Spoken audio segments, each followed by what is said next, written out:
Wili, Kula, and the Three Mongooses by Donivee Martin Laird. Illustrated by Jossem. Hawaii's version of Goldilocks and the Three Bears.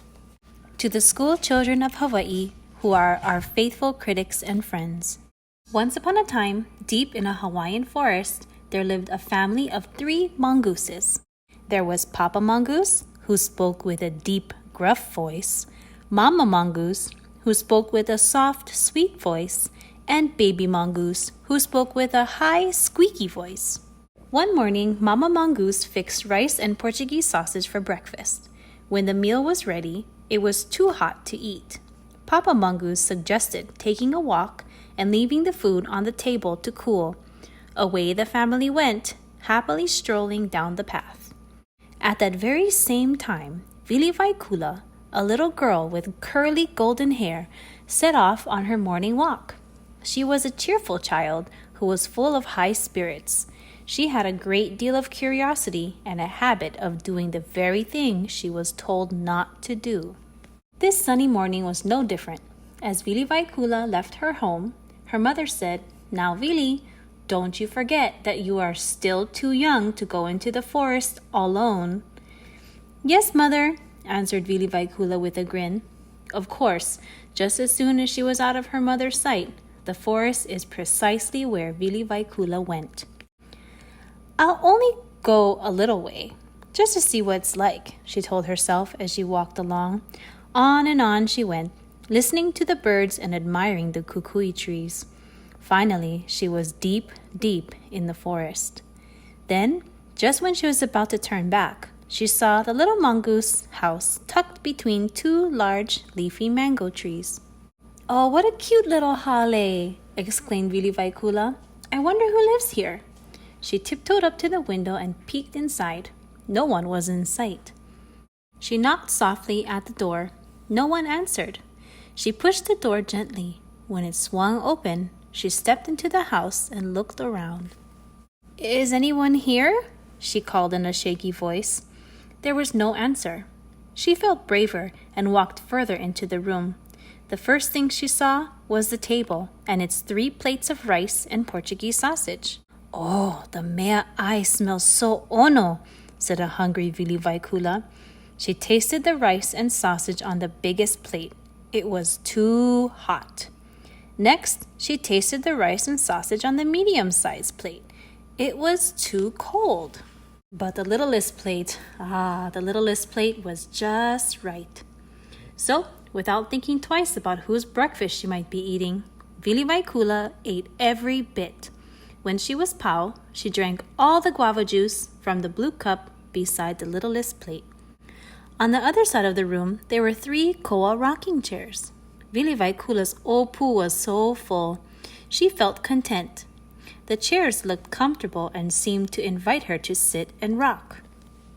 She climbed up and sat in the biggest chair. It was too wide. Next, she tried the medium-sized chair. It was too narrow. But the littlest chair was just right. So she sat back and relaxed. Suddenly, with a loud crack, the chair fell apart. Wili Kula tumbled on to the floor with a painful thump. Standing up slowly and rubbing her sore elemu, Wili Kula noticed a staircase leading to the 2nd floor. "I wonder what's up those stairs," she thought. Full of curiosity, she tried standing on her toes, but she could see nothing. Then she stood on the bottom step, stretching her neck as far as she could. She still couldn't see. "I can't leave here without seeing what's up there," she whispered as she slowly went up 1 step at a time. Goodness, how she hoped she wouldn't meet anyone at the top. To her relief, no one was around. All she found was a bedroom with 3 pu'ne'e in it. The pu'ne'e looked warm and cozy, and Wili Kula was tired. She tried the biggest pu'ne'e. It was too hard. Next, she tried the medium-sized pu'ne'e. It was too soft. But the littlest pu'ne'e was just right. So, Wili Kula climbed under the blue and white quilt, yawned, and in a blink was sound asleep. Out on the forest path, the mongooses were returning from their walk. They were hungry and anxious for their breakfast. When they were seated at the table, Papa Mongoose looked at his food suspiciously. "Hey, someone went eat my rice and Portuguese sausage," he said in his deep, gruff voice. Then Mama Mongoose said in her soft, sweet voice, "Somebody went eat my rice and Portuguese sausage." And Baby Mongoose said in his high, squeaky voice, "Somebody went eat my rice and Portuguese sausage, and the bugger went eat 'em all up." His lips began to tremble. Papa and Mama Mongoose shared their breakfast with Baby Mongoose. When everyone had enough to eat, they turned their attention to the mystery of the missing food. They went to sit in their rocking chairs where they could talk things over in comfort. "Hey, somebody went sit on top my rocker," said Papa Mongoose in his deep, gruff voice. Then Mama Mongoose said in her soft, sweet voice, "Somebody went sit on top of my rocker."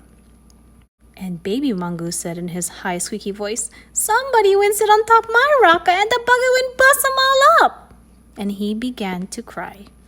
Papa Mongoose dried his tears, and Mama Mongoose assured him that she would fix his chair. Quietly and carefully, they went upstairs together to check on the rest of their house. "Hey, somebody went sleep inside my punee," said Papa Mongoose in his deep, gruff voice. Then Mama Mongoose said in her soft, sweet voice, "Somebody went sleep inside my punee." "How you like that nerve?" shrieked Baby Mongoose in his highest, squeakiest voice. "One Wahines is sleeping inside my punee and she stays up yet." Baby Mongoose's high, squeaky voice woke Wili Kula. She opened her eyes and saw 3 mongooses with angry faces and sharp teeth. Giving a frightened yell, she leaped off the punee. Down the stairs she tumbled. Out the door she crashed. Through the forest she ran. Up her front steps she jumped, and into her own house she dashed. She didn't stop until she was safe inside the door, with the door locked behind her. To her mother's surprise, she didn't go out again for 3 whole days. After that morning walk, Wili Kula was much better about minding her mother and father. She continued to be full of curiosity and high spirits, and she still got into mischief. And when she did, her family shook their heads, saying, "At least she stays out of the forest." There was another lesson Wili Kula learned. The lesson was, never, never go into a mongoose's house without being invited. The end.